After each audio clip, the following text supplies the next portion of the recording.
Boleh dikumpulkan?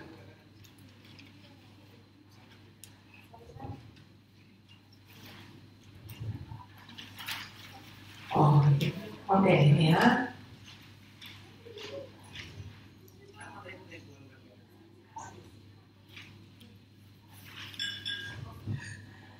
Motor, egois, dominan. Oke, kita mulai dari kelompok satu dulu ya, kelompok ini dulu ya. Bapak Ibu maju, kemudian dijelaskan lalu diperagakan. Ya, kira-kira kalau orang agresif itu kayak apa sih? Gitu. Kemudian kalau yang pasif kayak apa, yang asertif seperti apa? Oke, boleh? Silakan. Ya, baik. Kita dari kelompok 1 akan menyelesaikan masalah terkait dengan masalah mahasiswa. Bapak Ibu, kita giliran mendengarkan. Mahasiswa yang ingin mendapatkan jadwal ujian lebih cepat. Ya. Jadi ini mahasiswa datang untuk mengurus jadwal ujian dan dia menginginkan jadwal sesuai dengan keinginannya. Ya. Dia datang minta jadwal, datang hari ini dengan membawa semua berkasnya, kemudian dia menentukan jadwal bahwa dia 2 hari lagi akan ujian, dan dia juga sudah meminta kepada dosen-dosennya untuk waktu yang sama 2 hari ujian. Kebetulan saya yang menemukan, ya saya menyampaikan bahwa hal itu tidak bisa karena akan melalui proses. Ya. Pertama, dia harus mengurus semua syarat yang dipersyaratkan untuk ujian. Dia harus mengunggah, ya, karena kita juga menggunakan sistem aplikasi untuk syarat-syarat itu, dan itu memerlukan waktu, ya. Biasanya itu hampir 1 minggu.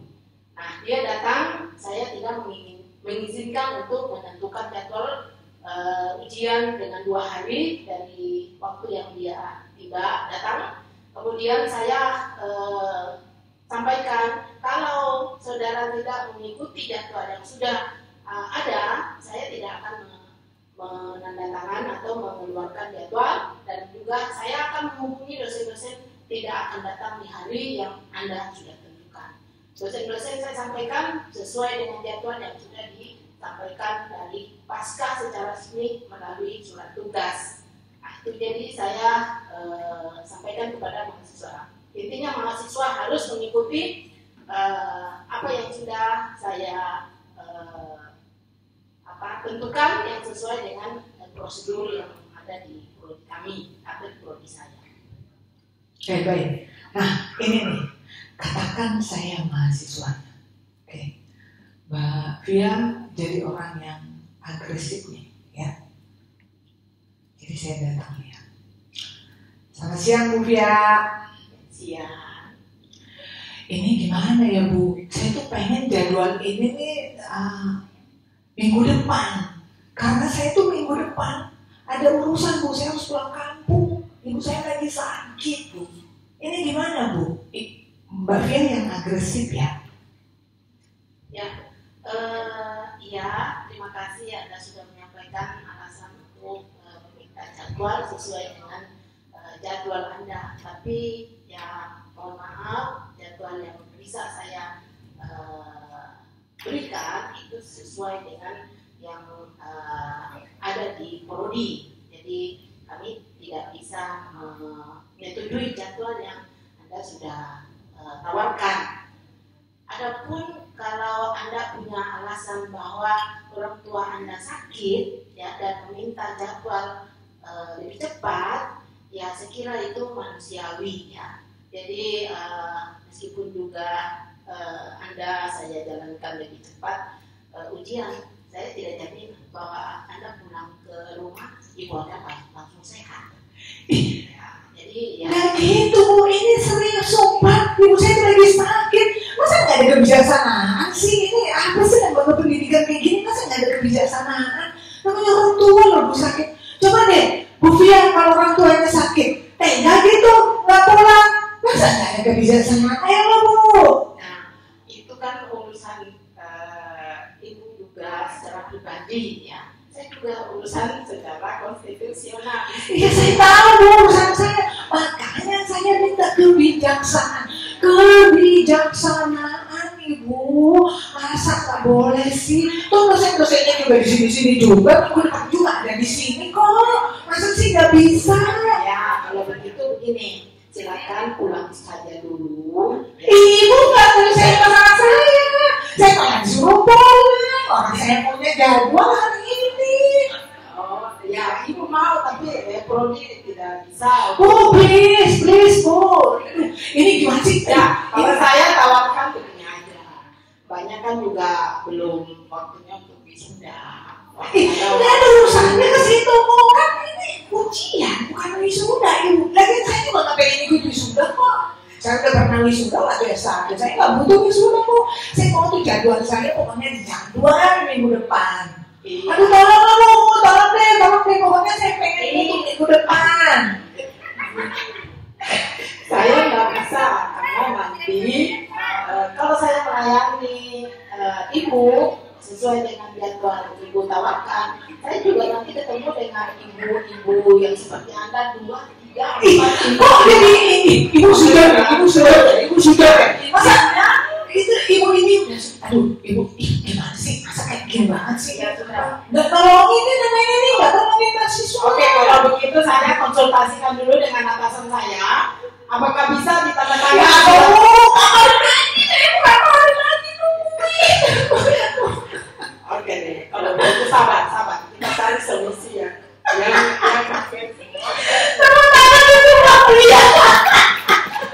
Bapak Ibu tahu nggak sih? Yang agresif sama saya. Kembali. Jadi harusnya Bapak itu saya sudah bilang tidak bisa, tidak. Anda ikut jadwal.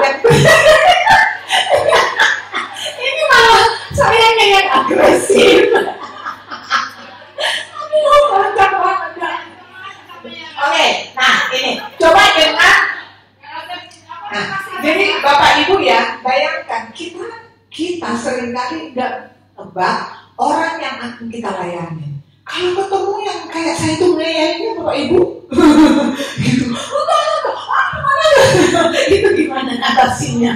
Coba. Jadi karena kita tak pernah nebak ini orang ini akan berbuat apa, akan berperilaku seperti apa, akan mengucapkan apa, gitu. Nah ini coba yang ini ya, kalau yang pasif ya, pasif lah ini. Udah deh.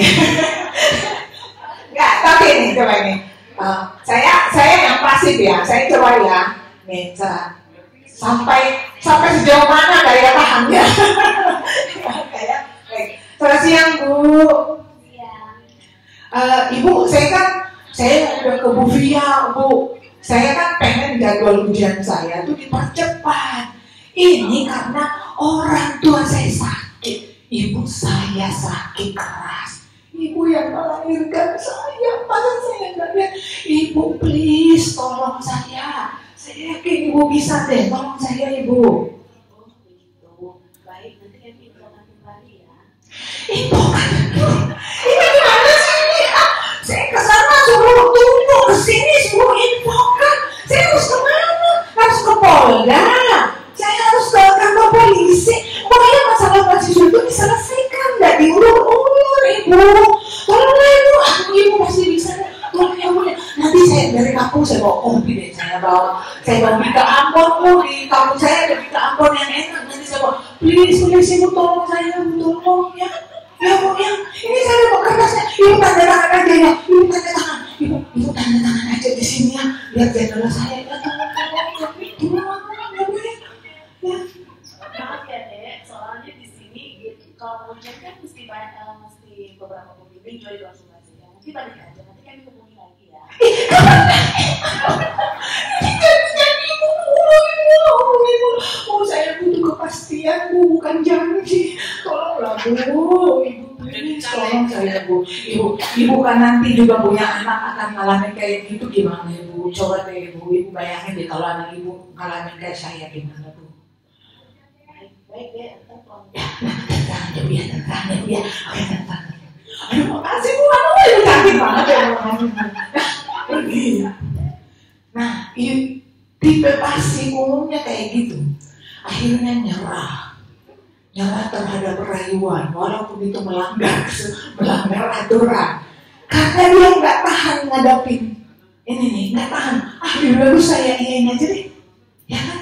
Lebih bagus saya okein aja deh, daripada mengganggu hidup saya, bikin saya pusing gitu. Oke. Makasih Bu.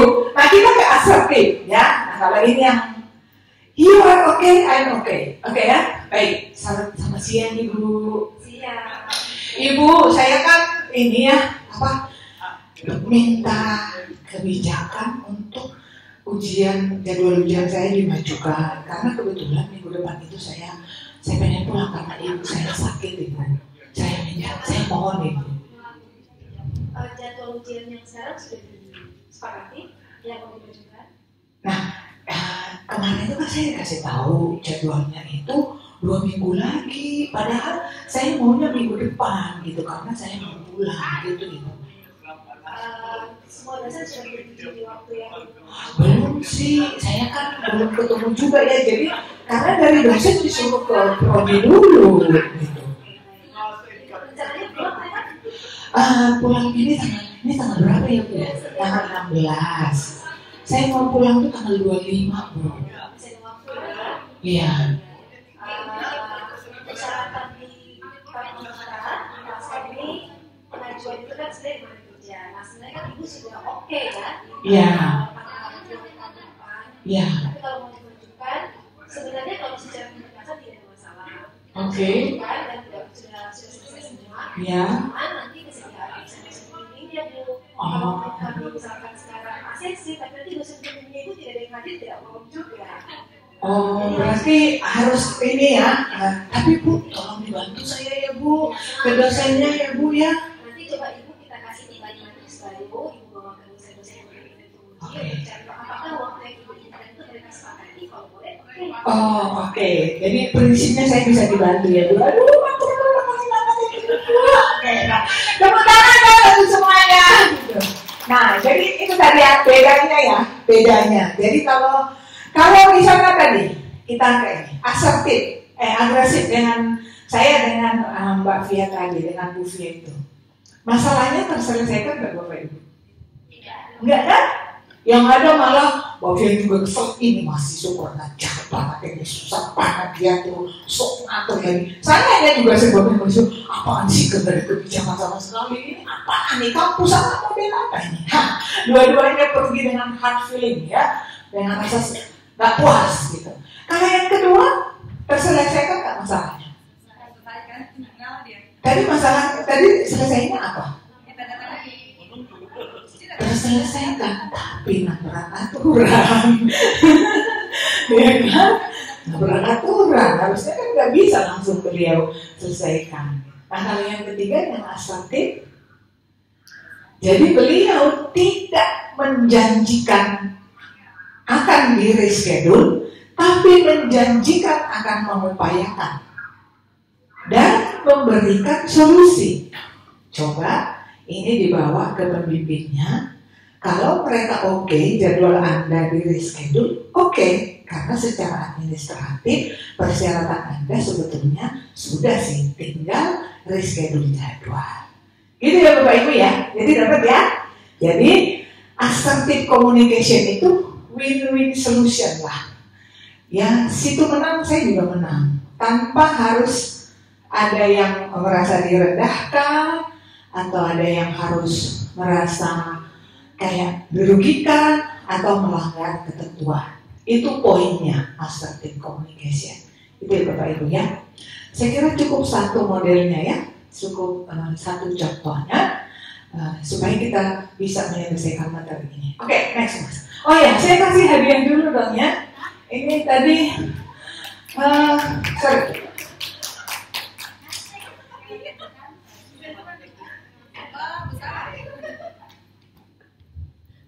Kalau ibu-ibu dikasih dompet kali.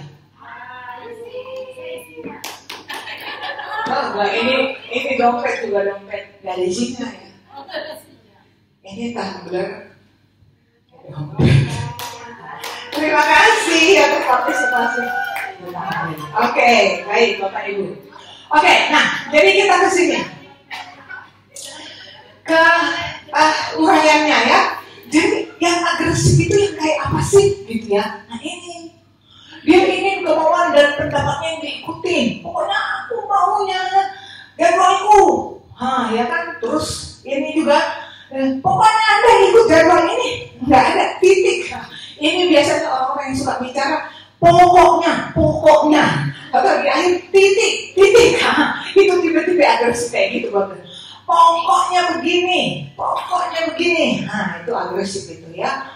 Bahkan kadang-kadang sampai ke fisik. Jadi Bapak Ibu pernah nggak lihat di media sosial viral anggota-anggota dewan yang jambak-jambakan itu? Ya kan? Anggota partai yang pas Munas sampai gotok-gotokan.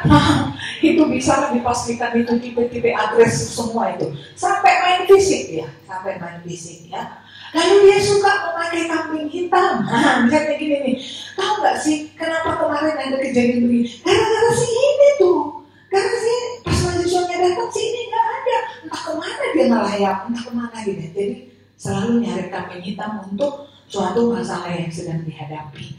Walaupun misalnya benar sih, iya nggak sih? Benar sih kalau kemarin ini mahasiswa ini ngamuk-ngamuk karena pas dia datang si A yang bertugas di sini nggak ada, padahal itu harusnya ada dia di situ. Tapi katanya dia belanja, mana, gitu kan? Nah, ke kalian Bapak Ibu, bagaimanapun kita nggak perlu menunjukkan situasi internal kita, ya kan? Ya di internal itu pasti ada lah ya, ada ketidakcocokan, itu ada yang kurang bertanggung jawab, yang selalu ngacir. Kalau survei ini itu misalnya ada presensinya donat. Presensi donat tahu ya? Donat itu bolong di tengah. Ini jenis-jenis karyawan yang datang on time, pulangnya juga on time, tapi di tengah-tengah jam ini entah kemana. Ya, itu presensi donat disebut. Dia donat itu kan bulat tuh utuh tuh, tapi tengahnya kan kosong. Jadi dia sih datang on time, sebelum jam 8 udah di situ. Oke, pulang jam 4 nanti on time juga pulangnya. Tapi di tengah-tengah ini entah kemana, ya kan? Itu disebut presensi donat, gitu ya. Nah, kemudian dia mengungkapkan perasaan dengan cara mengabaikan hak orang lain. Dia nggak peduli orang yang dengar itu udah kesal, udah bete sama dia. Pokoknya dia ingin mengeluarkan semua emosinya, ya. Kita mendengar seolah-olah kayak dianggap sampah, penampung sampah emosi negatifnya. Tidak mendengarkan dengan baik, kasar dan sering menyela. Nah itu tadi kan sibuknya dia. Jadi gini deh, enggak hubungannya masa sih ya ibu kan? Seperti itu. Jadi dia sering menyela ya. Kemudian selalu menyalahkan orang lain atas kesalahan, bukan boro-boro belajar dari kesalahannya, yang ada dia menyalahkan orang lain atas kesalahan yang dibuat itu. Itu agresif ya. Bapak Ibu ada yang agresif di tempat Bapak Ibu? Nggak ada dongnya. Kayaknya kalem deh semua ya. Tapi sekali-sekali orang tertentu boleh juga ada yang agresif. Ibu ya Pak. Oke, next, Mas. Nah yang pasif ini yang pasif ini sebetulnya dari segi situasi ya, yang orang-orang pasif ini menyenangkan Bapak Ibu. Bapak Ibu kalau organisasinya didominasi oleh orang-orang pasif, dipastikan tidak akan ada keributan di situ. Tapi bukan berarti tidak ada persoalan. Jadi persoalan itu didiamin aja, gitu loh. Bukan berarti tidak ada persoalan. Dia katanya, ya udahlah, mau diapain sih? Saya punya staff kayak gitu, Bapak Ibu. Jadi kalau misalnya, saya nih pernah ya gini, ada mahasiswa komplek. Jadi kita kalau peminjaman buku itu pakai ini apa? Self loan, nggak pakai mesin. Dia taruh kartunya, seret, taruh bukunya, seret, terus keluar struknya, gitu kan? Jadi orang mandiri itu. Mesinnya ini nggak berfungsi, gitu kan? Lalu mahasiswa mulai, itu gimana sih mesinnya nggak berfungsi, banyak antrian, gitu kan? Nah ini saya panggil, itu kenapa mesinnya? Ya gitu, tadi itu kesandung kabelnya, nyantai banget gitu. Jadi rupanya pagi-pagi kesandung tuh kabel, ya kan? Nah ini kan nyambungnya ke server ya, ke server. Jadi mungkin gara-gara kecabut kabel itu, jadi pokoknya koneksinya jadi terganggu lah. Walaupun udah disambungin tetap ada gangguan. Ya gitu Bu. Nah itu masih tuh marah-marah loh tadi itu sampai ke satpam sampai kemana? Ya udah sih Bu, mau diapain? Gampang, itu sesantai itu dia. Tapi saya salut dengan kesantaiannya menghadapi masalah. Kadang-kadang perlu juga begitu dalam diri saya. Kamu gimana sih tuh? Ya udah mau diapain? Bu, namanya manusia ada salah, katanya. Itu kesandung kabel juga kan nggak sengaja. Iya sih dalam hati saya. Jadi iya juga. Ya tapi nggak boleh juga dong. Harusnya kan udah sampai 5 orang tadi mahasiswa yang komplain, berarti kan kita udah salah di situ gitu. Kalau cuma 1 sampai 2 mungkin gitu. Iya deh Bu, kayak gitu lagi. Gitu. Jadi nanganin orang pasif ini sebetulnya enak Bapak Ibu. Kita nggak harus ini. Cuman nge-up-nya susah. Karena dia ngerasa juga dirinya nggak ada yang perlu diperbaiki dari dirinya. Dia merasa nggak ada tantangan supaya saya lebih ini, enggak. Dia puas aja dengan dirinya itu. Ya udah sih begitu. Misalnya nih, dia sejak pertama direkrut itu, ada staff saya gitu. Sejak pertama direkrut, dia hanya di Selvin. Selvin tahu ya Bapak Ibu yang nyusun buku direkrut itu. Tapi saya lihat ini potensinya bagus ya. Gitu kan. Kamu ini yang belajar ini ya, kalau dapat beasiswa nanti nggak usah Bu, nggak apa-apa. Kamu mau dari masuk sampai pensiun di Selvin. Kamu punya potensi. Nggak apa-apa Bu, saya di sini aja. Astaga. Ya, jadi maksudnya kamu bisa loh jadi tidak di bagian Selvin lagi. Gitu danannya. Nggak apa-apa Bu, di sini juga nggak apa-apa. Gitu. Nah ini perlu ya. Perlu harus menyadarkan dia kamu itu punya potensi. Kamu bisa jadi seperti ini, bisa jadi begini. Tapi akhirnya pelan-pelan ya. Ayo kamu mau Selvin terus. Kamu masih muda loh. Berapa puluh tahun kamu nanti. Masa di CV-mu nanti hanya Selvin doang nih. Gitu. Oh iya juga ya Bu ya. Nah gitu. Kita ikutkan pelatihan mulai tuh terbuka pikirannya. Nah kemudian asertif Mas. Jadi nah itu kadang-kadang mempertahankan hak pribadinya juga yang pasif ini nggak mampu. Ya kan sebetulnya hak dia misalnya untuk berkembang, untuk membela diri, tapi dia itu juga merasa dia nggak mampu. Ini kalau tipe kayak gini misalnya, lagi-lagi ya harus dipasangkan dengan yang ini, yang itu tadi apa, dominans, ya supaya lu bisa tahu gini, lu keren tahu kalau kayak gini, harus kayak gitu ya. Oke, kemudian asertif. Nah, asertif communication ini intinya adalah masalah itu harus selesai Bapak Ibu, harus selesai sama-sama enak tanpa melanggar aturan. Ya. Berikutnya Mas, asertif. Jadi masalah itu harus terselesaikan tanpa melanggar aturan. Bagaimana mencari win-win solution. Nah, terkait komunikasi ya, sedikit komunikasi yang assertive communication misalnya. Saya dulu ikut pelatihan ini, jadi dikasih role modelnya. Misalnya gini nih Bapak Ibu, kalau Bapak Ibu ada customer yang datang marah-marah atau mahasiswa lah, Bapak Ibu di posisi duduk, kalau dia berdiri, kita harus berdiri juga. Bukan untuk nantangin, enggak, untuk mengatakan kita setara, ya. Tapi berdirinya juga jangan ada loh, kayak gitu ya. Jadi kalau dia datang dengan berdiri, kemudian kita juga, ya kenapa Bapak? Nah seperti itu. Apalagi kalau dia udah mulai marah, kita berdiri saja, kita dengarkan, gitu. Jadi jangan malah, karena ketika kita tetap dalam posisi duduk, dia berdiri, dia merasa tinggi, kita merasa kayak dia intimidasi, seperti itu ya. Ya, Pak.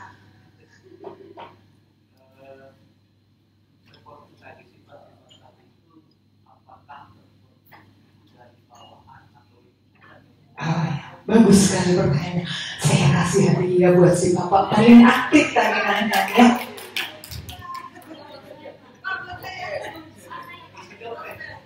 Bukan. Ini sama ya. Tumbler ya Pak ya. Oke. Terima kasih Pak. Pertanyaannya bagus sekali. Apakah tipe ini dibentuk oleh lingkungan atau bawaan? atau pengaruh? Menurut Bapak Ibu apa? Coba bisa share nggak? Lingkungan. Yes, mungkin persentasinya nggak persis ya. Mungkin persentasinya nggak persis, tapi lingkungan itu memang banyak sekali mempengaruhi. Karakter pribadi memang sebagai awal ya. Misalnya katakanlah kayak saya tuh dari suku Batak yang memang dikenal keras, ngomong itu to the point, ya kan? Karena orang Batak kayak gitu mungkin agak mirip ya dengan orang-orang sini juga. Karena kita dari kecil Bapak Ibu sudah terlatih, misal keluarga Batak itu public speaking. Hampir semua keluarga Batak, apapun agamanya, di rumah itu dia harus bicara. Jadi ya kalau dia Muslim, di event-event Idul Fitri apa, dia harus bicara. Mau mulai dari anak kecil, itu budayanya. Jadi dia harus bicara. Kalau orang bahasa Batak disebut mandok hata. Jadi kita udah terbiasa memang kalau ada sesuatu sampaikan, tidak dipendam. Nah itu karakter itu kan jadi budaya ya Pak ya gitu. Tapi lingkungan karena apa?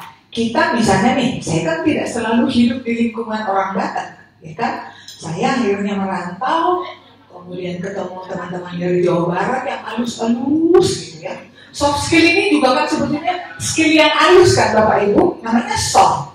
Saking halusnya skillnya nggak kelihatan. Makanya kita nggak bisa lihat seseorang hanya dengan lihat ibu ini kayaknya gini deh, nggak bisa. Karena memang namanya soft skill, jadi menyatu dengan karakter kita. Gitu. Nah lingkungan itu Bapak Ibu yang paling banyak pengaruh. Makanya ada anak, katakanlah, ada anak dari keluarga baik-baik.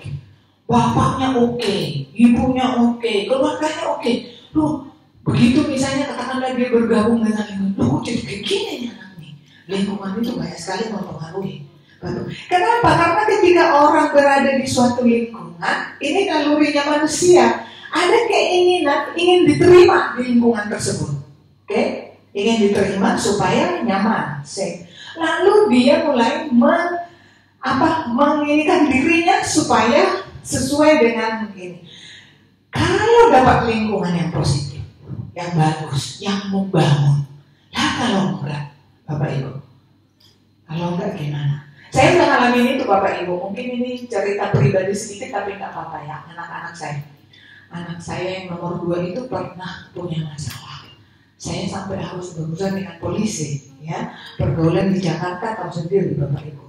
Pokoknya ada suatu saat, suatu masa di mana saya sedang kayak gini, ngisi pelatihan di IPB waktu itu.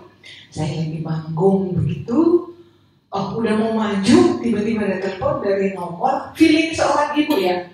Ini kok nomor kantor, ya, nomor kantor 72 nih.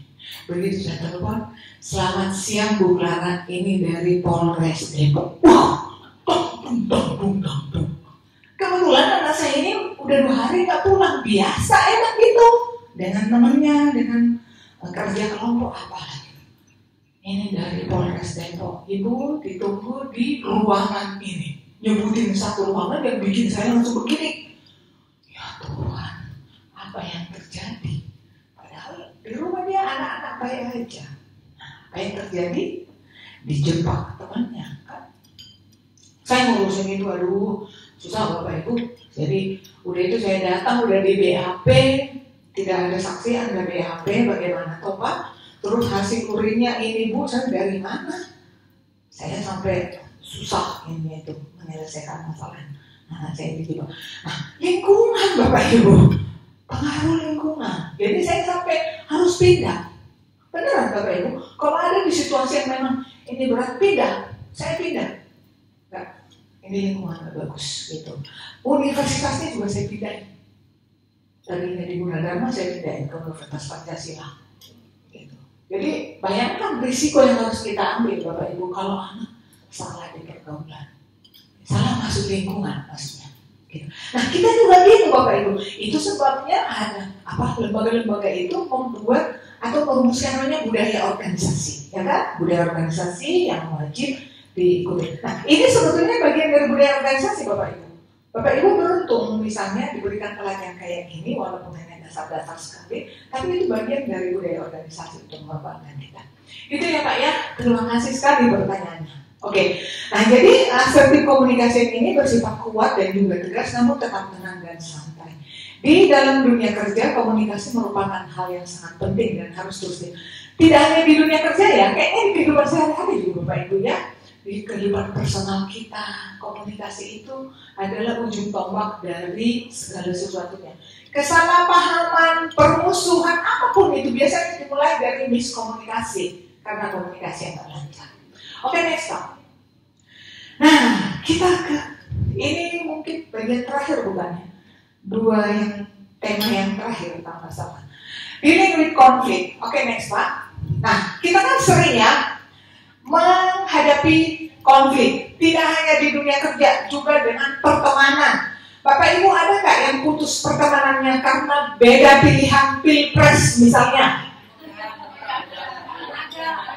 Konyol kan ya?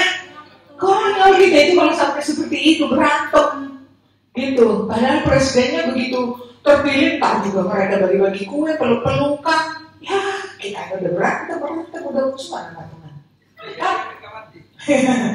Nah, oh iya ada dari Bu Megawati. Mana Bu Mega jangan gitu ya Bu, jangan galak-galak Bu. Iya. Nah, jadi ada 4 sebetulnya ya. Yang pertama adalah lari, tinggalkan. Boleh gitu? Boleh kalau sudah benar-benar udah skok. Mungkin sudah bukan saya lagi yang harus pilih ini, gitu kan?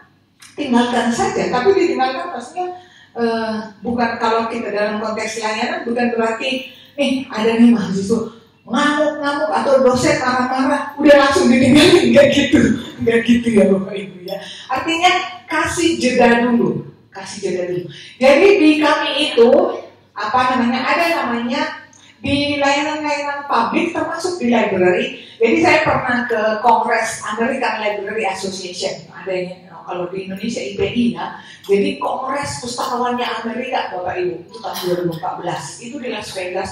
Itu pustakawan dari seluruh negara bagian itu berkumpul setiap tahun. Jumlahnya itu sampai 60-an ribu mereka. Nah saya dapat sesuatu yang menarik di situ. Jadi di sana karena dianggap library itu layanan publik, semua stok yang di layanannya itu dibekali dengan namanya stress ball. Saya punya di kantor. Stress ball kan Bapak Ibu? Ada bola yang bisa ya. Ini terapi kalau kita lagi ngadepin orang yang karakternya kayak saya itu tadi, maksa, ngeyel, desak gitu ya, supaya kita nggak kepancing. Jadi kita itu teman-teman saya juga di layanan itu, masing-masing punya stress ball. Kalau dia ada ketemu mahasiswa ini, tangannya sebelumnya gini-gini untuk merilekskan, semua dari gitu kan? Jadi ini nih. Itu stress ball, itu salah satu fungsinya itu. Jadi, oh iya Mas, gitu. Tapi tangannya di sini, kan? Stress ball, tuntun tangannya seperti itu. Iya, saya punya sampai 2 saya punya itu di ini. Jadi kalau ada yang ini, kamu pakai ini ya. Ada kok itu di teman-teman stress ball. Kemudian kita mengubah sikap dan coba pahami dari sudut pandang orang lain gitu. Buat kita sebetulnya ini gak masalah sih. Kenapa jadi dia ini sama dia ini jadi masalah ya? Gitu ya. Nah, kita coba menempatkan diri kita di posisi dia. Gitu. Nah, ini yang sulit sebetulnya ya, berempati ini. Nanti ada role play untuk empati ya. Kemudian pengaruhi orang lain untuk berubah sikap. Nah, seperti tadi tuh, kalau saya bilang, saya pengen berubah jadwal gini. Nah, misalnya coba gimana kalau begini? Kamu kan jadwalnya masih berapa hari lagi? Coba kamu telepon ibunya dulu. Telepon, suruh biar tenang, supaya kamu juga tenang nih. Ngikutin jadwal ini nih. Karena siapa tahu pembimbing nggak bisa reschedule, gitu kan? Jadi coba seperti jangan terlalu panik dulu walaupun ibu kan kita kalau udah minta tolong pada Tuhan supaya ibu baik-baik aja dulu supaya tidak terjadi hal-hal yang tidak diinginkan. Jadi kita kasih ini kita coba bantu dia kasih solusi. Lalu ambil tindakan. Nah ini ada dua, ada good guy, ada bad guy ya. Nah good guy ini tentu itu tadi kita berusaha ini sudah dikasih solusi, ini nggak mempan nih. Lalu kita kasih solusi. Bukan apa-apa kalau dosen-dosennya kita juga paksa harus reschedule. Gimana kalau di akhirnya nanti reschedule-nya jadi lama? Mintanya bukannya dipercepat malah diperlambat. Gimana coba? Nah, ubah strateginya nih supaya dia mikir, ya kan? Atau kalau udah mentok, lawan dalam arti udah Anda mau ikut jadwal atau enggak sama sekali. Gitu. Tapi tetap disampaikan dengan sopan, dengan baik, dengan bahasa-bahasa positif. Gitu ya. Nah itu beberapa tindakan yang bisa kita ambil. Oke, next. Nah, problem utama setiap orang adalah tegas. Karena ada kesan bahwa orang yang tegas itu seakan-akan orang yang galak, ya nggak sih? Di kita itu ada mindset kayak gitu, bahwa kalau tegas itu harus galak, suaranya harus menggelegar, harus lantang. Enggak, tegas itu adalah bisa loh orang halus banget tapi tegas. Jadi misalnya gini nih, Pak, kalau lagi pelatihan tadi kita udah sepakat kan tidak boleh pakai handphone, kecuali Bapak lagi nih. Tolong ya Pak ya, handphonenya di off kan, oke? Itu tegas loh Bapak Ibu. Dengan tatapan mata yang itu sampai si Bapak nggak pergi lagi. Siap Bu, langsung dimatikan. Pak, tadi contoh aja Pak, ya nggak apa-apa. Ya tadi contoh aja, ya gitu. Jadi ada tingkat-tingkat ketegasan. Saya nggak akan bahas satu-satu, tapi memang ini jadi problem banyak orang. Takut bersikap tegas karena berasa tegas itu kayak harus kasar, harus keras. Enggak gitu. Jadi tegas itu adalah kita menjalankan aturan sesuai dengan ketentuan memang. Gitu. Ada yang bisa ditawar, ada yang nggak bisa.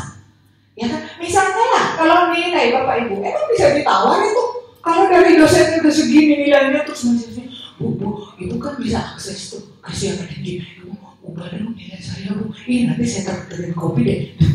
Nggak bisa, ada yang bisa ditawar. Tapi kalau kayak tadi itu, Bu, gimana dong jadwal saya ini? Oh iya, coba ya, hubungi dulu ini. Nah, seperti itu, gitu ya. Oke, next, Mas. Nah, hak untuk bersikap tegas. Kita punya hak nggak sih? Kadang-kadang orang gini nih, di saya juga begitu tuh. Saya itu bilang gini sama teman-teman saya itu. Ini kan sudah ada ketentuan ya, kalau ada permohonan keringanan denda dari mahasiswa, kita kan sudah ada kebijakannya itu. Kalau seorang mahasiswa boleh mengajukan permohonan keringanan kalau dendanya di atas 500.000. Oke? Keringanannya ada 3 macam. Satu, dia cicil selama 1 semester, atau dikasih diskon tapi langsung lunas. Oke? Diskon ini ada kategorinya lagi. Kalau dendanya 1 juta sampai 2 juta, boleh diskon 10%. Kalau 2 juta sampai 3 juta, boleh diskon 25%. Kalau di atas 5 juta, boleh diskon 50%. Kan udah ada itu. Nah, kalau ada mahasiswa yang ngajukan ini, selesaikan aja sesuai dengan itu. Tapi staf-staf ini ada yang ngerasa, ini kan keputusan, ngambil keputusan. Ya, ini harus level koor saya, harus level Bu Clara gitu. Padahal saya juga nanti ngajunya ke situ kok. Tidak pernah keluar saya dari koridor ini gitu. Nah, karena mereka ngerasa yang harus tegas itu pimpinannya. Saya kan staff, saya nggak bisa saya tegas. Saya bukan kapasitas saya untuk tegas. Ada perasaan kayak gitu pada beberapa orang gitu. Padahal tegas itu hak semua orang gitu kan, kita berhak kok untuk tegas. Acuannya ini gitu ya. Nah ini biasanya hak kita untuk bersikap tegas itu ada beberapa. Misalnya kita berhak dong untuk menyatakan pendapat, berhak didengarkan. Jadi kita ini ya, di satu sisi kita sebagai customer juga, di satu sisi sebagai provider juga. Kemudian kita berhak juga menolak permintaan orang lain tanpa merasa bersalah. Jadi misalnya nih, ini juga banyak nih Bapak Ibu. Kalau ada yang minta sesuatu lah, ditolong, dibantu, terus kita nggak bisa nolong karena ini melanggar atau terus ada perasaan bersalah gitu ya. aduh saya kok gak enak ya tadi, aduh lagi kalau ingat apa wajahnya tadi kok kayaknya kecewa banget ya gitu. Nah, memang secara manusiawi sih itu bisa mempengaruhi kita, tapi jangan sampai mengganggu mood ya Bapak Ibu, jangan sampai mengganggu mood gitu, sampai gara-gara itu kita jadi nggak fokus kerja, jadi terbengkalai semua kesalahan pekerjaan, nah ini bahaya, ya kan? Jadi nggak perlu merasa bersalah kalau kita tegas untuk menjalankan ketentuan. Gitu. Kemudian, ya, next Mas. Nah, sebelum saya ke feedback, tadi di slide yang sebelumnya tadi, hal yang paling dituju kali itu tadi, simpati itu adalah bagian paling akhir ya, bagian paling akhir tapi menentukan. Jadi 6A plus 1S ya untuk service excellence itu. Simpati ini bagaimana kita menempatkan diri kita di posisi orang lain. Nah ini kita bermain role play dulu lagi. Ini saya butuh 2 orang lagi ngetik ya. Masih ngetik udah sini Bu 1. Terus siapa lagi yang belum tadi ya? Ibu Jenny dong sini. Ayo Bu. Ini perlu kayak kursi ya. Ibu bisa ambil kursi 2.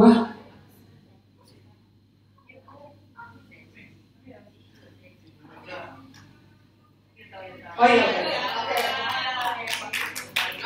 Oh iya, oke. Ini saya kasih dulu. Oh oke. Ibu ini dulu.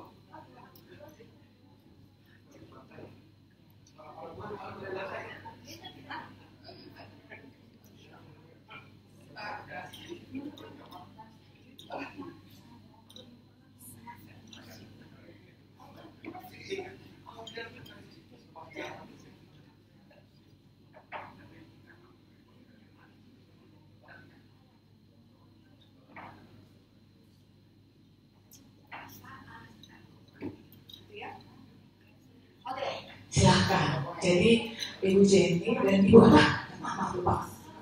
Ibu Agustina akan berperan. Kita perhatikan apakah dapat simpatinya di sini. Oke, silakan.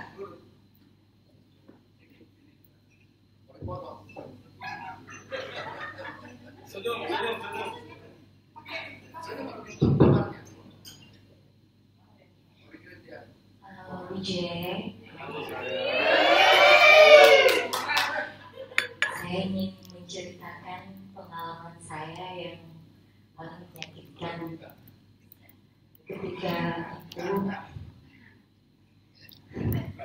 kemenangan saya dilarikan ke rumah sakit dan pada saat itu sudah tidak bisa tertolong lagi. Saat itu hati saya terasa hancur sekali. Mungkin Tuhan menghukum atau apa ya istilahnya. Dan saat itu saya tidak bisa menerima hal itu dan saya marah kepada Tuhan dan berjanji bahwa ini adalah pengalaman yang paling buruk dan paling menyakitkan untuk saya. Gitu bisa.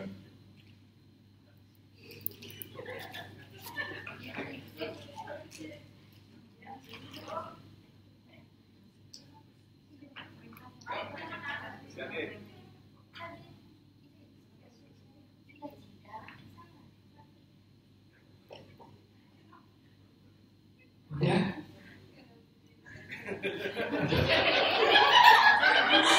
Ibu maaf, saya jadi ikut sedih.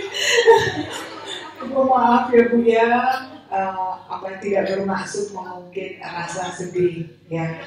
Jadi skenario-nya memang saya minta Ibu Agustina menceritakan hal yang paling menyedihkan yang pernah dia alami, dan saya minta Bu Jenny cuek secuek-cueknya. Tapi Bu Jenny sebetulnya masih ada perhatian, dia masih ngadep. Dia kan masih ngadep terus. Nih, kalau saya di posisi Bu Jenny nih ya, sorry nih, coba saya gini.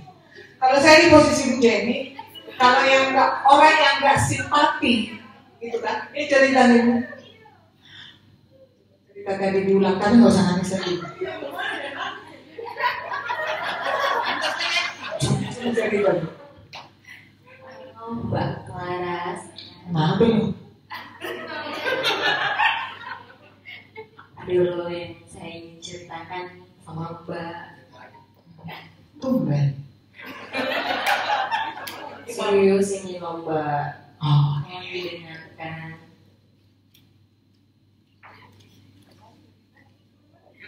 Ini gitu aja.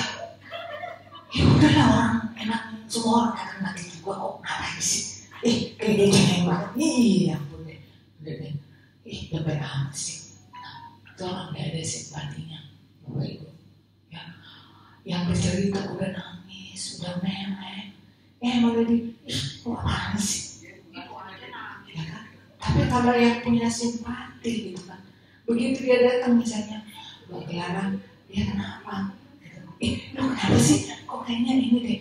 Ada apa sih? Saya gini loh, saya lagi teringat.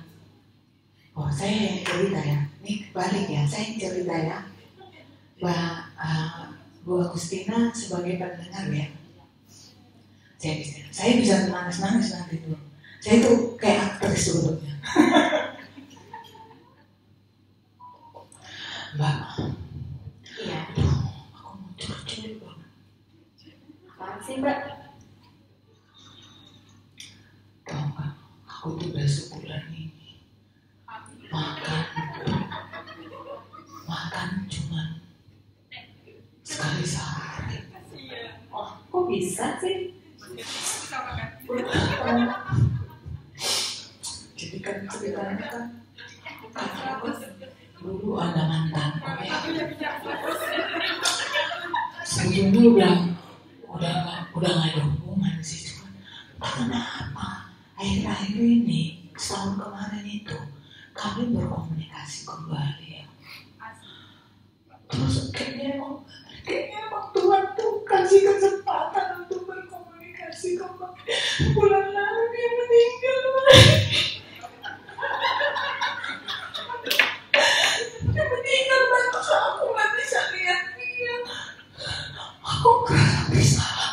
Terus aku baru tahu kalau ternyata mau hidupnya itu nggak bahagia. Karena dulu aku yang ninggalin dia, Mbak. Jadi dulu itu kalau udah sempat tunangan, tapi terus aku jatuh cinta sama suamiku yang sekarang. Terus aku tinggalin dia. Aku merasa bersalah.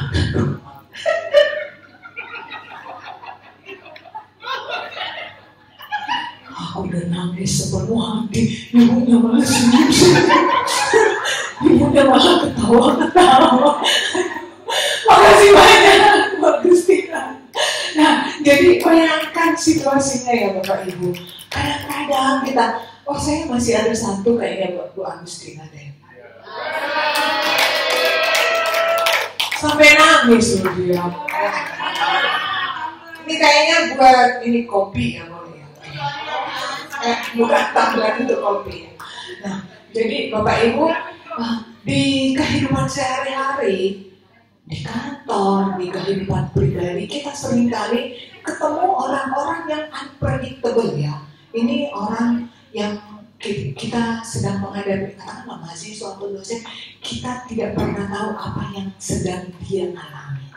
Jadi ketika dia datang ke kita, bisa aja sikapnya kayak tadi itu, agresif atau komplains lah gitu, tapi sebetulnya ada hal-hal yang melatar belakangi itu.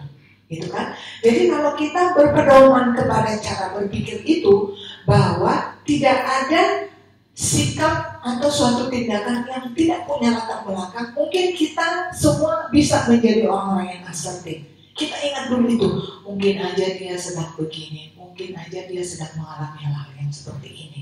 Gitu ya Bapak Ibu ya. Nah, kemudian feedback ini bukan berarti harus sesuatu yang ini ya. Jadi feedback itu juga hanya untuk misalnya memberi informasi kepada seseorang mengenai sikapnya dan dampaknya pada kita. Feedback tidak harus selalu mengoreksi ya. Lu harusnya begini, enggak begitu Bapak Ibu. Jadi kalau kita punya rekan kerja misalnya nih, satu tim, terus tim kita ini seringkali mendapat komplain karena si rekan ini sebetulnya nih, ya kan, dia sering mangkir lah, dia sering nunda pekerjaan, terus kalau melayani juga marah-marah mulu, jutek mulu, akhirnya karena kan tim kita nih, padahal jadi gara-gara satu orang, gara-gara nilai sedikit rusak susu sebelahan gitu kan, gara-gara satu orang ini tim kita kena. Gimana ya cara menegurnya tanpa membuat dia sakit hati? Ya, kira-kira apa yang kita lakukan? Kita memberitahu, tahu nggak? Kita kan kemarin tuh dapat komplain tuh dari mahasiswa tuh. Ini kalau sering begini bahaya loh. Kita bisa kena SP loh. SKP kita bisa turun loh. Gitu. Jadi tidak secara langsung menyatakan itu kan gara-gara lu kan. Kalau gue kan enggak kayak gitu. Jadi, gimana ya caranya? Coba yuk, kita berbagi ini yuk. Kalau pergi, aku yang jaga. Kalau kamu ada urusan, kasih tahu. Nah, kayak kemarin kan sempat kosong ya. Gitu. Jadi, mahasiswanya kesini gak ada orang. Nah, itu dia bikin dia marah tuh. Marahnya sampai direktor tuh. Gitu. Nah, waktu waktu kaprodi juga kemarin kesini pas saya lagi di mana, pas kamu gak ada. Gitu. Nah gimananya? Iya. Nah kita usahain supaya ada selalu orang kesini gitu. Jadi dia nggak ngerasa kalau dia, kecuali memang kok udah keterlaluan ya, udah berbagai cara dilakukan ini, ngeyel juga nggak sadar. Nah ya udah kalau itu main jalur ini aja, teguran tertulis, nah seperti itu kan. Oke. Jadi memberitahu seseorang mengenai apa yang dilakukannya dan dikatakannya dan bagaimana efeknya kepada diri kita, ya itu berbeda dengan memberitahu apa yang harus atau yang tidak boleh dilakukan. Orang biasanya defensif Bapak Ibu. Kalau kita bahasa kita nih, lu harusnya begini. Biasanya orang langsung defensif itu, merasa kayak dikoreksi, egonya. Apalagi kita orang dewasa. Kalau anak-anak senang. Makanya pembelajaran untuk orang dewasa dengan anak-anak kan beda ya. Kalau anak-anak itu dia malah seneng, Dek jangan kayak gitu, begini caranya. Anak-anak seneng tuh. Tapi kalau kita orang dewasa nggak suka digituin, ayo sok tahu, gitu kan. Jadi kita lebih bagus. Ini kalau begini terus nanti dampaknya begini loh. Gitu. Oke, next one. Nah ini sama ya. Jadi guidelines for receiving feedback itu dengarkan, pahami. Usahakan agar tidak bersikap defensif jika kita yang menerima feedback ya. Terima informasi yang diberikan dan ambil keputusan yang akan dilakukan selanjutnya. Ingatlah bahwa feedback itu diberikan untuk kebaikan kita dan dapat meningkatkan kinerja maupun hubungan baik kita. Ya. Nah, yang menarik adalah kadang-kadang positif feedback sama dampaknya dengan negatif feedback. Tergantung si penerima. Ya kan? Jadi biasanya gini nih, kalau positif feedback itu tadi, tapi kalau negatif ini, kamu jangan terlalu ini loh ininya. Buat orang-orang tertentu itu juga efektif. Gitu. Oh iya, thanks ya, makasih ya, aku diingetin, gitu. Ya. Nah, oke, next one. Nah ini bagian terakhir Bapak Ibu. Jadi Bapak Ibu pelatihan ini tadi saya ngobrol dengan Bapak Wadir 2 ya, Wadir 2. Jadi persoalan-persoalan yang beliau rangkum sebetulnya yang biasa kok kita alami sehari-hari. Di mana-mana pun itu terjadi lah, gitu kan. Dan bukan tidak ada misalnya di PPS yang bisa memperbaiki itu. Cuma kadang-kadang kan ini memang kalau orang lain yang memberitahu, misalnya kayak sini, saya kan orang luar ya, orang luar PPS. Kalau saya memberikan materi ini mungkin oh iya ya, padahal sebetulnya Bapak Ibu udah sering juga dengerin ini, mungkin bahkan dari rekan sendiri. Itu kami juga gitu. Kalau misalnya nih, ya di UI kurang apa sih? Expert segala macam di situ. Tapi kalau kita ngasih pelatihan apa, tetap pakai orang luar. Ya, supaya karena kalau malah si bapak itu, nah gitu. Jadi sebetulnya kita juga punya model-model di sekeliling kita. Tanpa kita sadari sebetulnya bapak ibu pasti punya role model deh di sekelilingnya yang sebetulnya bisa dijadikan panutan. Cuma karena kita udah setiap hari ketemu, kita kurang menyadari ini, ya kan? Kita kurang menyadari ini nih, gitu bahwa ada orang. Nah, jadi harapannya adalah setelah dari pelatihan ini ada change behavior, ada perubahan, ada yang berubah dari diri kita Bapak Ibu. Misalnya kalau tadinya apa ya, saya itu orangnya, kan udah ada tuh di survei tadi itu yang kemarin tipenya apa, saya kayaknya aku orangnya kurang sabar ya, gitu ya. Gimana caranya ya belajar sabar menghadapi klien, gitu kan? Jadi adalah rencana untuk change behavior kita, ya. Oke, next one. Nah, ini ada life management quadrant ini adalah persoalan-persoalan kita. Kadang-kadang juga kita nggak menentukan yang prioritas. Mana yang prioritas, mana yang urgent, mana yang harus dilaksanakan, mana yang boleh di skip atau diabaikan.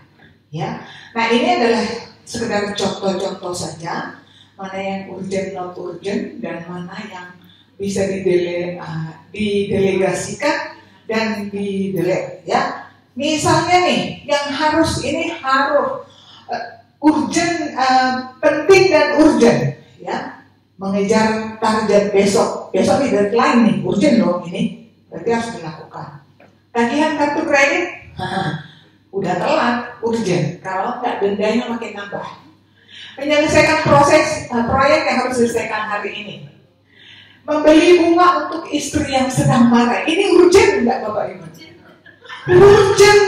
Karena kalau si istri marah mulu, Bapak Ibu pulang rumah nggak nyaman, Bapak Ibu merokok aja. Nanti Bapak Ibu cuma gini aja, salah. Merokok salah, ngopi salah. Hidup seperti di neraka. Jadi ini masuk kategori urgent Bapak Ibu. Kalau dengan bunga, si ibu langsung senyumnya, apalagi bunganya bunga bank. Iya kan? Semua perempuan ibu-ibu akan reda amarahnya Bapak Ibu begitu diberikan bunga bank, ya. Jadi daripada beli bunga yang warna-warni, bunga bank aja lah kasih Bapak Ibu, ya. Kemudian yang harus diputuskan tidak urgent tapi penting, ini kan?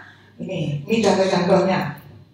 Lalu yang didelegasikan, ada loh tipe orang atau pimpinan sekalipun yang kayaknya waktunya, saya pernah punya atasan kayak gini, waktunya habis untuk hal-hal yang harusnya dia bisa delegasikan ke orang lain.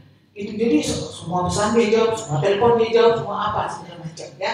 Atau yang harusnya di-delete aja, ini gak penting banget nih, misalnya ini. Oke, next mas. Nah, ini jadi ada 4 kuadrannya, genting, tidak genting, penting dan tidak penting. Oke, next. Ini contoh-contoh di bawahnya kalau nggak salah. Nah, ini misalnya, ini masuk kategori contoh penting dan genting, ya kan Bapak Ibu? Ini penting harus diatasi dan ini genting karena menyangkut nyawa orang, ya. Oke, next. Ini penting tapi tidak genting. Olahraga penting nggak Bapak Ibu? Penting, tapi jangan kata Bu Clara, olahraga penting. Besok tiba-tiba Bapak Ibu jam 9 belum ada di kantor karena masih lari-lari pagi. Padahal ada acara untuk Bu Belia muji mahasiswa, dia masih pakai itu training lari-lari. Kata Bu Clara kemarin penting olahraga. Lagi tapi dia ada jadwal muji, iya kan? Gitu. Oke, next. Nah ini kayaknya ada hapus ya. Coba enter lagi Pak. Ya terus enter lagi terus. Ini genting tapi tidak penting. Kok bisa ini genting? Karena dia ada waktu di situ Bapak Ibu. Jadi ini karena hanya malam ini nih, waktunya hanya jam 21 sampai jadi. Ini genting sih dari segi waktunya karena nggak akan terjadi lagi besok. Tapi yang nggak penting, ya kan? Nggak penting nih ya, gitu ya. Oke, next. Nah ini tidak penting dan tidak genting, ya enggak? Itu kan memang sih menghibur juga, tapi ya nggak penting-penting amat. Hiburan kan nggak harus begitu, nggak harus main game, tidak genting juga. Nah ini contoh kuadran tadi. Oke, next Pak. Nah, kemudian ini kemarin tipe-tipe apa itu? Ya, tipe-tipe karakter diri kita. Saya nggak bahas ini karena psikolog banget ya. Cuman untuk kecenderungan aja. Jadi intinya gini Bapak Ibu, sebetulnya tidak ada orang yang benar-benar introvert dan tidak ada yang benar-benar extrovert. Ada adalah perpaduan dari ini, tapi hanya kecenderungan. Dia kecenderungannya ke introvert atau extrovert, gitu ya. Kemudian, oke, next. Nah ini kemarin kayaknya ada slide yang kelompat kayaknya ada Pak. Ini penjelasan dari ini. Di atasnya ini coba. Oh enggak ya, coba terus. Ya terus. Oh enggak, oh ya udah, oke. Terus Pak. Terus lagi. Ya ini penjelasan dari tipe MBTI-nya karakter orang, extrovert, introvert, sensing dan intuitif. Kemudian next ada thinking dan feeling, ada judging dan perceiving. Nah, sekarang kita ke sini. Jadi kan hasil dari tadi pagi, saya mau rangkum dulu. Tapi sebelum kita rangkum dulu ya, kita mau tes ketelitian dulu Jadi salah satu dari persoalan-persoalan di layanan juga adalah kekurang akuratan, kekurang cermatan.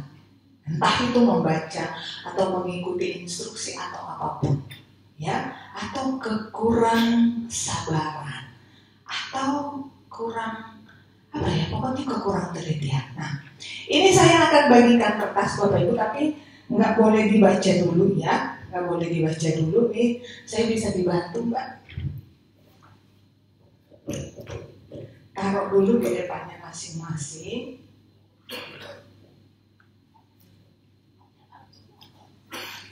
Ya.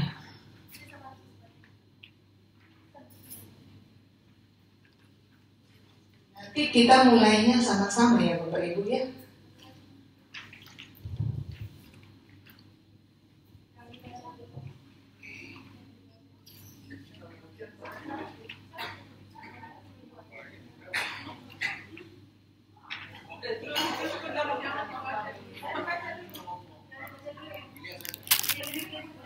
Ditaruh dulu di depannya masing-masing. Udah semua? Oke. Waktunya 1 menit saja sesuai instruksi. Atau terserah deh waktunya. Bapak Ibu silahkan buka dari halaman pertama, itu ada 2 halaman. Dan yang sudah selesai langsung taruh di sini.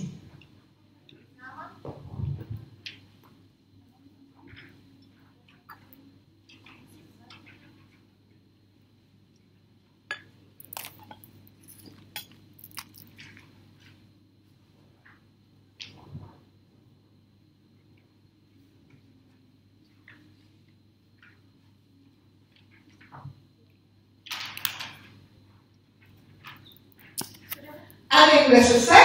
Oke, stop Bapak Ibu. Stop Bapak Ibu.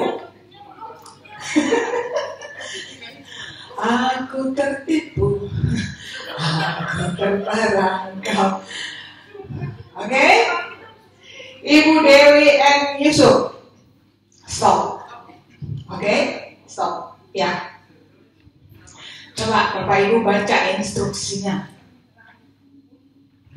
Ibu, coba Ibu Dewi baca. Oke, di instruksinya ini ada 4 poin. Baca dan ikuti instruksi di bawah ini dengan cermat. Jadi saya mengikuti instruksi pertama, terus nama di bagian kanan saya ada tulis, nama di tulis. Kemudian baca bagian pertanyaan, bagian pernyataan. Pastikan Anda membaca semua kalimat yang teliti. Tapi di instruksi terakhir ada di bagian akhir naskah ini. Di bagian akhir adalah segala membuka ke depan, jangan tulis apapun. Tapi kesalahan saya adalah saya sudah tulis nama saya. Tepuk tangan untuk Bu Dewi.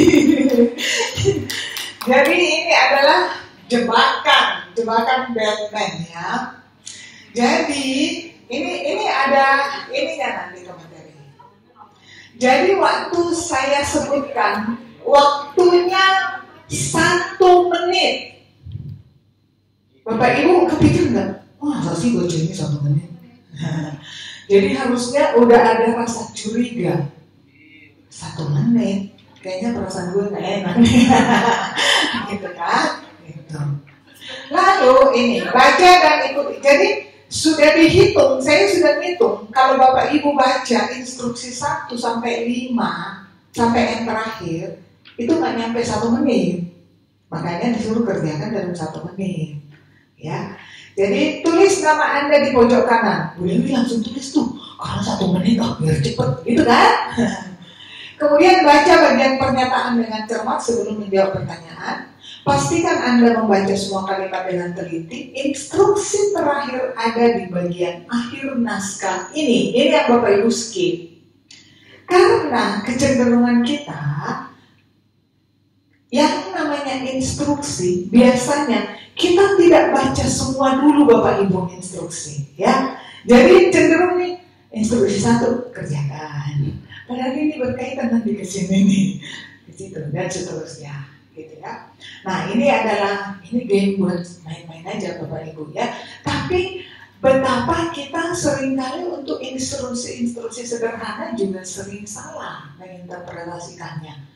Salah karena itu tadi kita belum baca semua. Bapak Ibu misalnya gini deh, sering saya beli handphone ya.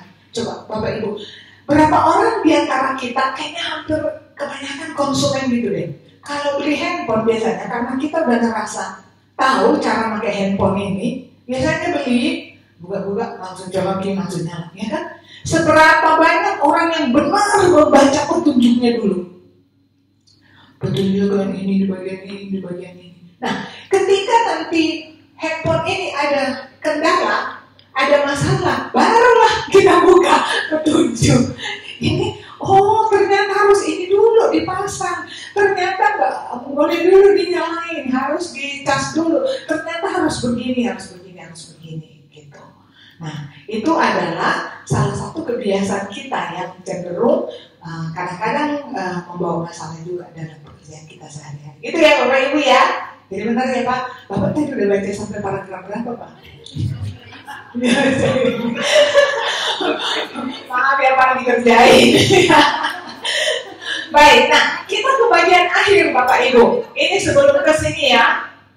Ini tadinya mau dibuat di kelompok, tapi gak apa-apa. Kita mudah-mudahan bisa selesai jam itulah. Nah, jadi Bapak Ibu punya kebiasaan gak sih? Kalau ada yang mau sharing, kalau setiap pagi itu kebiasaannya apa?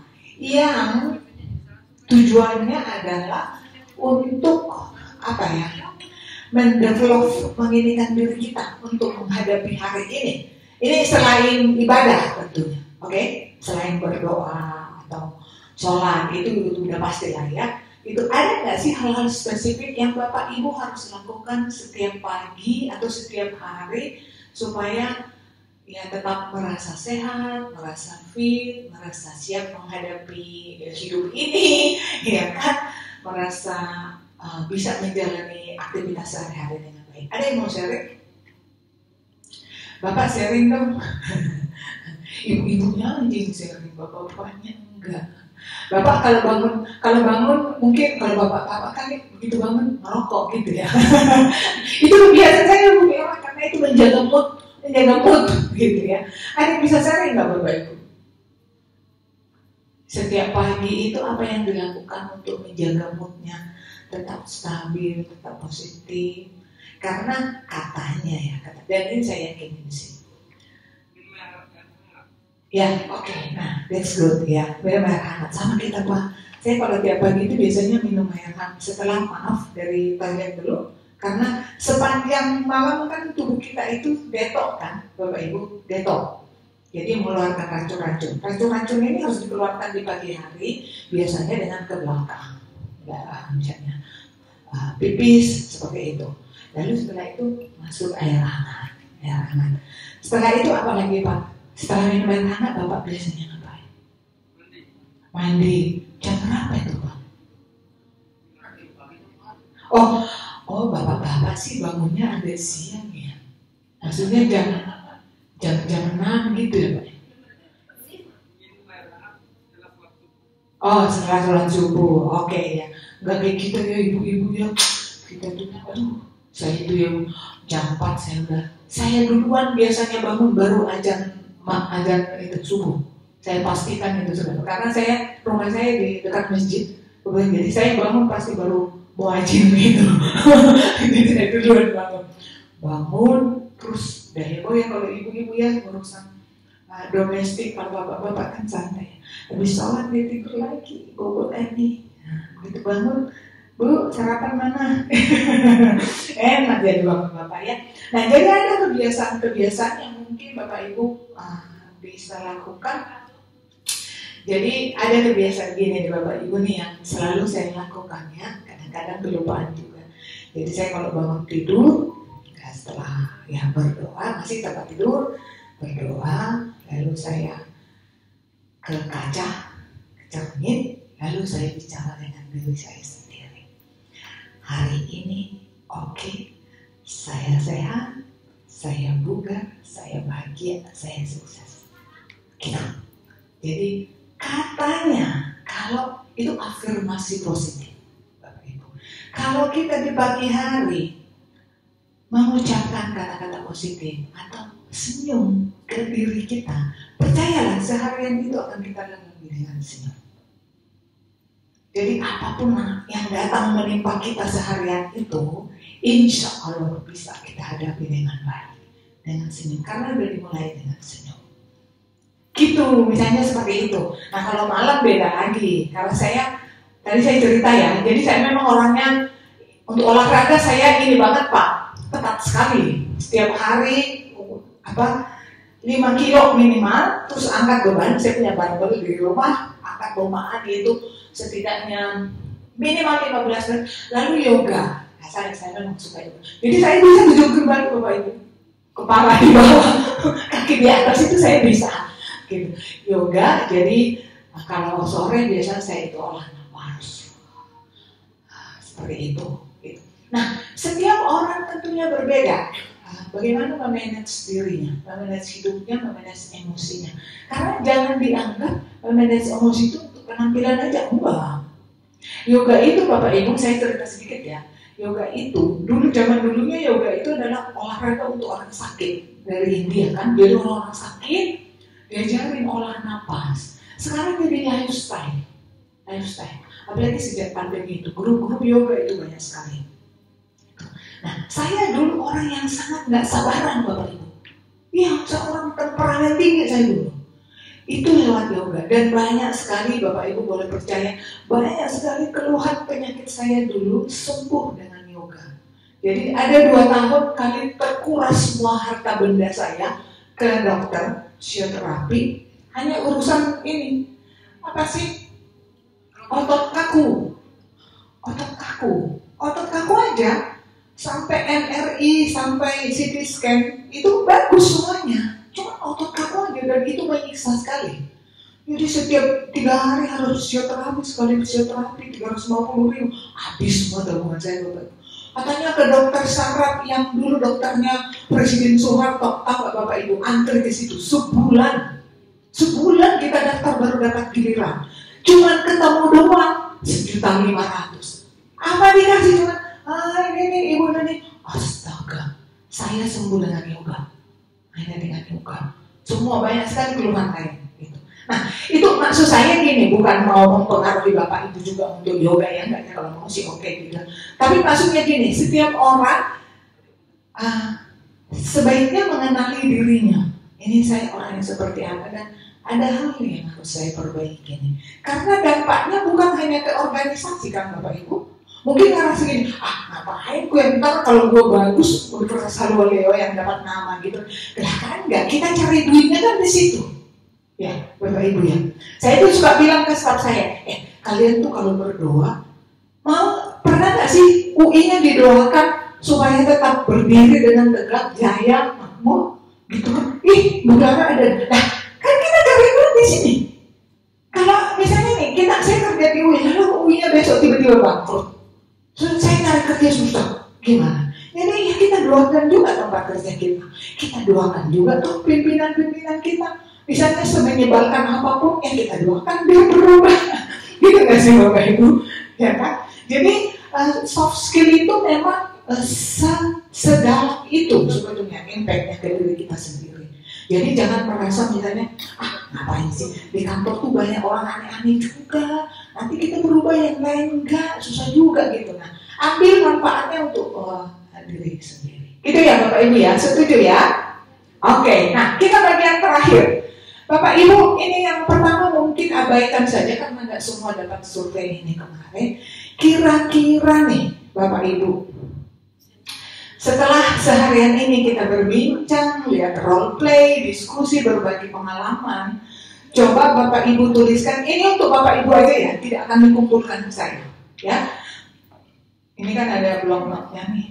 Kira-kira apa yang Bapak Ibu bisa ubah misalnya dari diri yang merupakan masih kekurangan atau kelemahan? Kenapa? Ya. Bapak takut amat dikumpul kayak ujian. Oke. Nah, kemudian susun sebuah rencana penerapan soft skill di tempat kerja. Misalnya gini nih, selama ini tadi saya agak tersinggung dan dibilang Bu Clara sering kabur-kaburan. Bapak-bapak sering, ibu-ibunya kerja di tempat, bapak-bapaknya rokok di belakang, ya nggak? Ada ya kayak gitu ya. Kayaknya mulai besok saya berubah. Nggak lagi deh, setidaknya ngerokok juga boleh tapi nggak lama-lama. Oke, ya kan? Kemudian kalau ada kira-kira panutan gitu, saya tuh kayaknya jadi panutan saya di kampus tuh Bapak Direktur deh, atau siapa lah, gitu ya, boleh. Kemudian buatlah kalimat afirmasi. Afirmasi itu kayak tadi tuh Bapak Ibu. Boleh, ini biasanya kalimat afirmasi juga ada dari agama, ya kan? Misalnya nih, ini afirmasi ya, ke diri kita. Sebaik-baiknya orang adalah yang bermanfaat bagi orang lain, ya kan? Gitu. Nah itu afirmasi Bapak Ibu. Bapak Ibu kalau ucapkan itu sering-sering ke diri sendiri, Clara, sebaik-baiknya orang adalah yang bermanfaat bagi orang lain. Itu akan menyatu dengan diri saya, dan tanpa saya sadari, saya akan melakukan itu. Bahwa sebaik-baiknya saya adalah yang bermanfaat bagi orang lain. Gitu. Nah, kemudian target implementasi ini sih nggak terlalu ini karena kita. Tapi yang perlu dicatat adalah Bapak Ibu, nih, untuk membuat sesuatu menjadi kebiasaan. Ini penelitian ini Bapak Ibu. Itu diperlukan waktu minimal 30 hari berturut-turut. Contohnya, wah, saya pengen tuh kayak Clara tuh olahraganya rutin. Saya pengen jadi kebiasaan saya. Dari yang tadinya enggak, ini perlu 30 hari non-stop Bapak Ibu lakukan. Itu sampai jadi kebiasaan. Tapi untuk menjadikannya lifestyle, gaya hidup, itu minimal 90 hari berturut-turut dilakukan itu. Gitu. Karena apa? Kebiasaan masih bisa loss, belum nempel. Tapi begitu jadi gaya hidup, ketika saya tidak melakukan ini, saya merasa ada yang kurang. Gitu. Itu ya Bapak Ibu ya. Oke, silakan dituliskan, boleh merenung, boleh sambil ngopi juga. Ya, kita ada waktu sampai 3:30 lah ya, Bu Fia ya. Ya boleh, nanti masih ada sesi sharing ya Bapak Ibu ya setelah ini. Berharap sih setiap orang bisa mengeluarkan kesan-kesan atau apa yang didapatnya selama ini. Oke, silakan Bapak Ibu dituliskan. Boleh sambil ngopi, Bapak Ibu ada camilan juga di situ.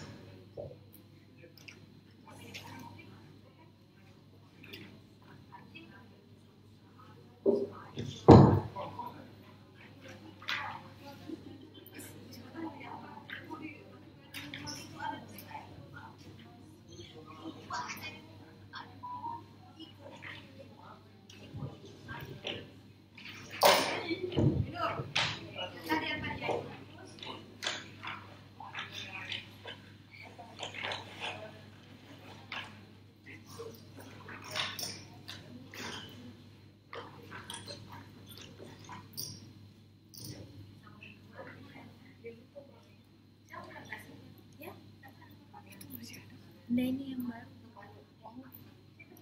Coba gue lapis. Oh, sini. Iya sama. Oh biar nih bu. Oh ini ada lupis tuh. Tapi nggak ada piringnya. Yuk, piringnya sendoknya. Ini ada bu Fia. Apa piring anu? Tidak. Itu lupisnya kan harus pakai piring. Ini. Itu sayang. Oh iya. Ih, Ini kan manisnya.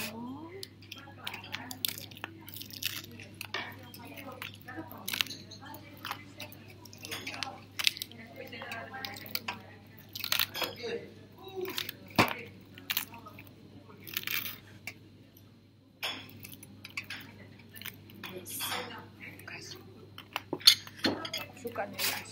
Iya.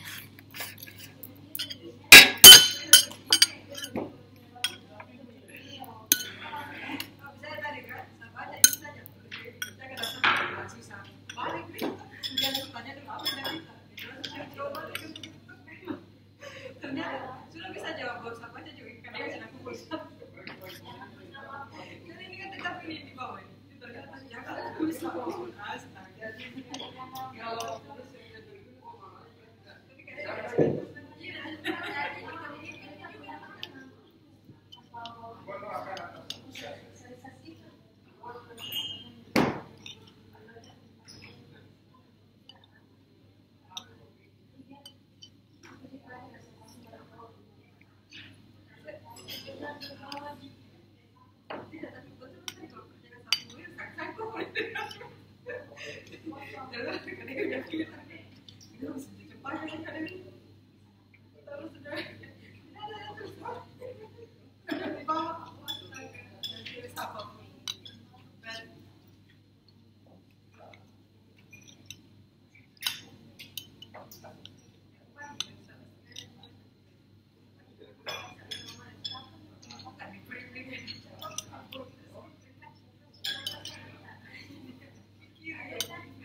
Thank you.